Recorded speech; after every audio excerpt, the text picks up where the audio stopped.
Hey there, Leo Sun, Leo Moon, Leo Rising. It's Maggie. Welcome to Moon Directed. Here we work with energy to see how we can best utilize it to move our life forward in the most positive way possible. Today, we're going to take a look at the energy that is going on in the second half of Aries season. For you, that is your 9th house of long distance travel, higher education, connection to spirit through communication, so meditation and that kind of energy. So let's take a look at what we have on tap for that, and then we're going to take a look at the new moon that is happening at the end of on Sunday the 11th, and then I'm going to yeah, that's that. I do want to tell you real quick though, I know I didn't get the weeklies out. I got my vaccine, the first dose, and because I had COVID before, my body was like, oh, we know what that is.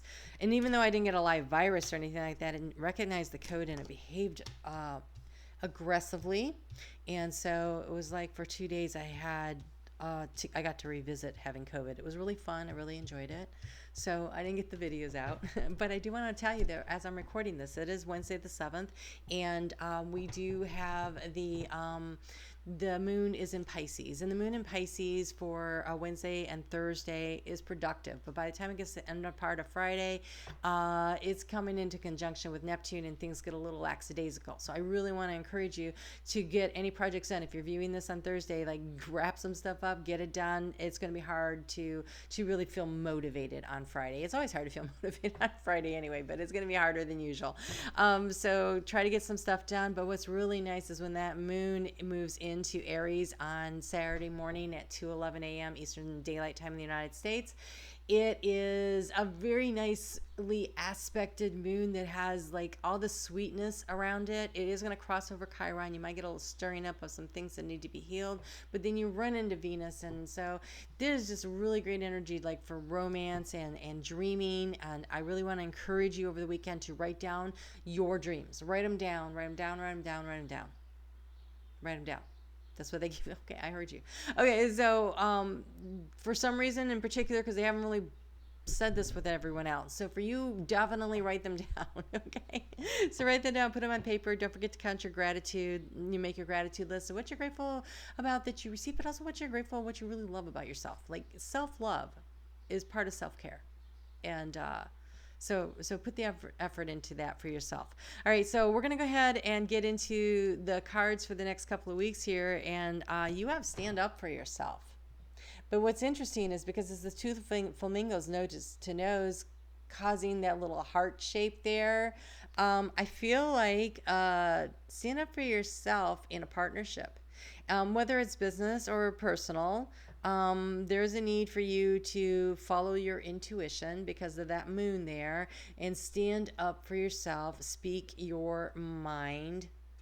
Am I really talking to Leo? I thought you guys knew how to do that. You do.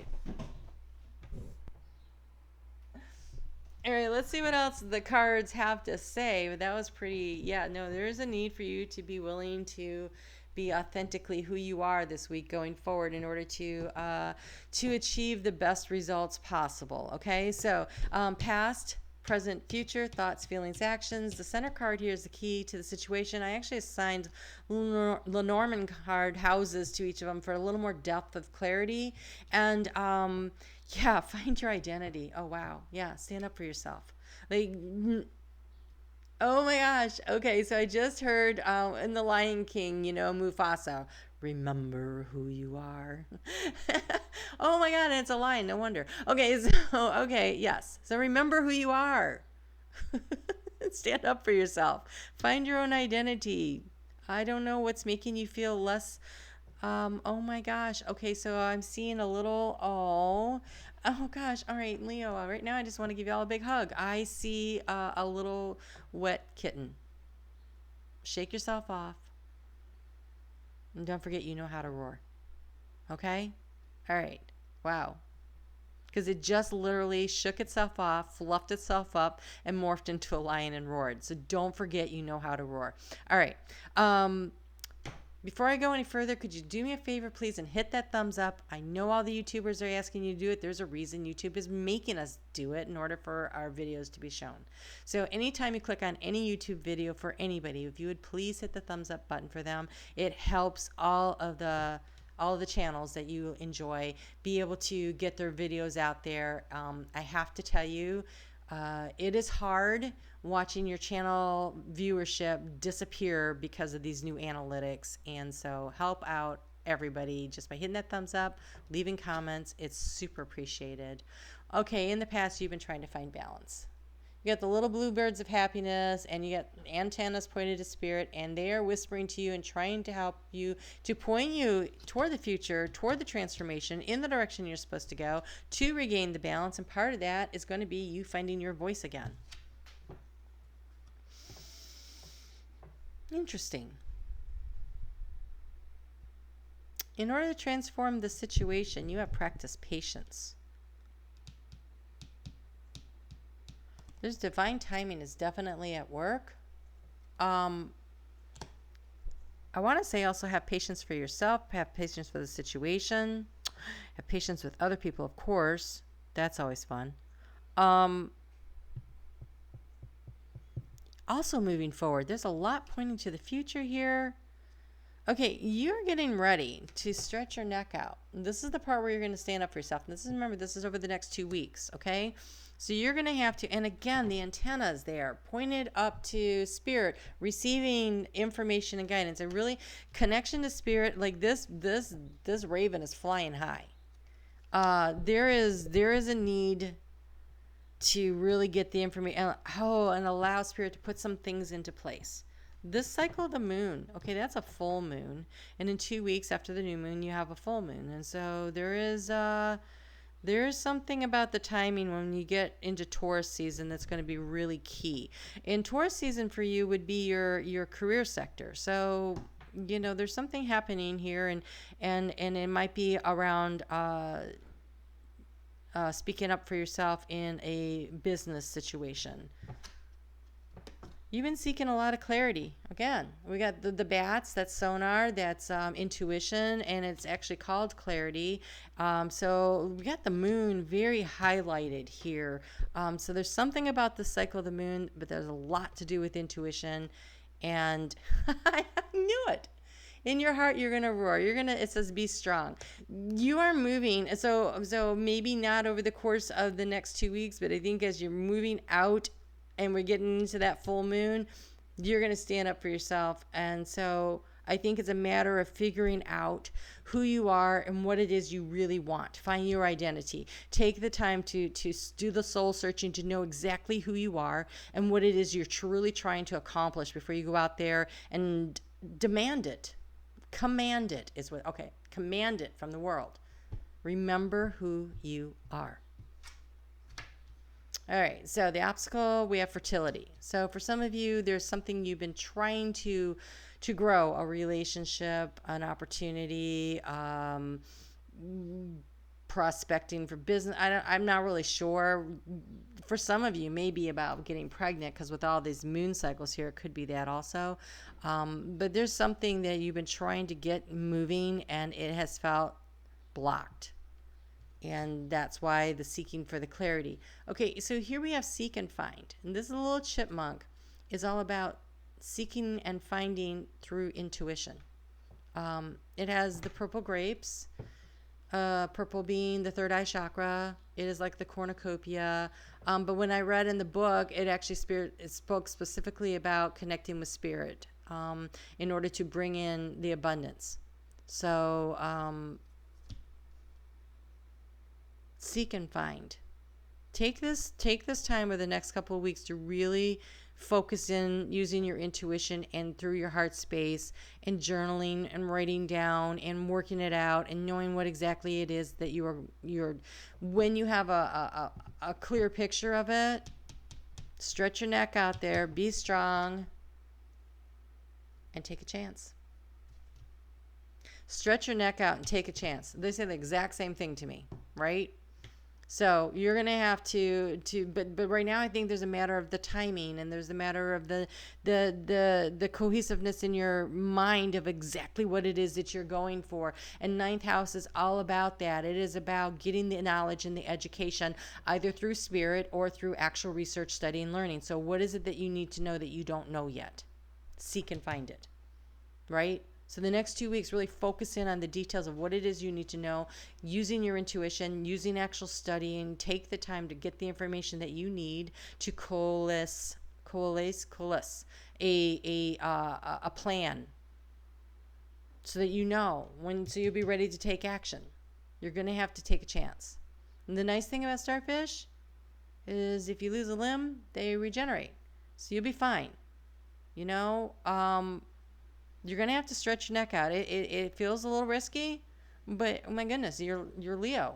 it's not like you aren't gonna bounce back. It's not like you can't manifest. It's not like you can't orchestrate things and put things into motion. It's not like you can't lead and guide and make things happen for yourself, right? Don't be the poor little wet kitty. All right, Leo, let's take a look at this new moon and what's going on with that and how this is going to affect you. Now, this new moon is happening at 22 degrees of Aries. So this is in trine with your sign, and 22 degrees. And if there's anything, when your sun sign is in Leo, then you might have other things there. And if it's your rising sign, you know, there still could be other planets there. But look and see what's around that 22 degrees on, like, 8 degrees of either side of it is pretty much in conjunction there. So we have Venus currently at 25 degrees of Aries. So it is in conjunction with this new moon that it's happening. And the new moon and Venus is sextiling Jupiter in Aquarius that wants to expand things out. And so Aquarius, of course, being your 7th house of partnership, this is an opportunity to expand in partnership, business or not, business or personal, to expand things out. So how do you want to do this? Now, there's going to be a change because the sextile is the energy of change. It's 2021. That's the energy of change. And this new moon, it's a new zodiacal calendar year with the new moon. And so it is about changing. It's about turning the page. It's about moving in a new direction. And that new moon and Venus are in square, which is the right angles, the 4 right angles. So that is the abrupt change in order to transform with Pluto in Capricorn. And Pluto is all about transformation and change. And so there is a big change, a big shift that's going to happen. And there's a necessity here for you to be very clear on what it is that you want and be willing to go out and get it. And so really focusing in on around this energy with this new moon, and start with writing it down, putting it on paper, working out the details in your mind. Being very clear on what it is that you want is going to be key to success here. So I want you to really, if you've taken a few hits, regain your balance a little, right? Regain your balance, listen to spirit, remember who you are, and be willing to go for it. Okay. Oh my God. I love this card. It says paint the sun back into the sky. It's almost like you open up your mouth and you roar and you put the sun back into the sky. Paint the sun back into your sky. Pull yourself up out of. That's why we have all these nighttime cards here too. There's a yes. Okay, surround yourself with love. People that love you, friends that love you, love yourself. Do the things that make you happy. Do a little recouping here and paint the sun back into your sky. And take control of your own narrative. Write your own story. Don't let other people tell you who you are. You tell the world who you are. And you tell the world who you are with pride, right? Remember who you are, and then you have plenty. You will be fine. The abundance will come to you. You will be fine. Then we have the little doorway cards. Oh my God. Okay, I want you to look at these cards a little bit here. You see how bright that one is? And she's just leaping in the thing, and it says, yes. Kiss the ground, touch the sky. Your soul is set now to leap and fly. Okay? Kiss the ground, touch the sky, and paint the sun back into it when you're up there. And this one, Anthony's Call. And thanks of my space, safe and sound, all things that are lost. All things that are lost. Oh, all things that are lost so can be found. And I think what can be found here is your sense of self-confidence, your personal identity. If you have lost that, if some situation, is it work, is it people in your life, I don't know what it is. Like for each Leo, it's going to be a little different. Something has caused you to lose your confidence in who you are. Remember who you are. Okay? Remember who you are.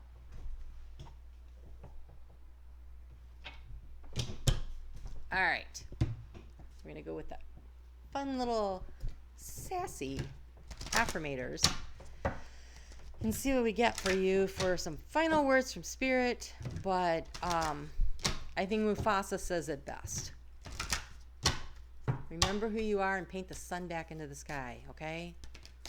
You have communication. You're going to have to tell people who you are. Wonder how that other person's feeling? Ask them. Wish they knew how you were feeling? Tell them.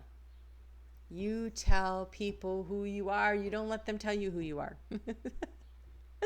You have just been drafted into the communication army where there is a strict do ask, do tell policy. Speak with kindness and gentleness and reach an understanding. If you don't, assumption will just make asses of everyone, including the person who came up with that aphorism.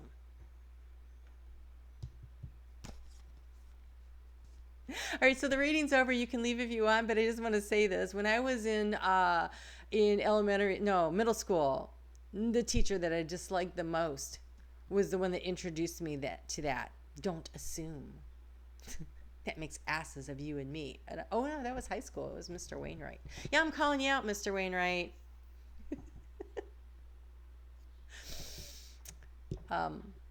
Yeah. Anyway. There you go. You guys have a couple weeks of remembering who you are and being ready to share that. Let us all know. Okay? You guys take good care. I'll talk to you next week.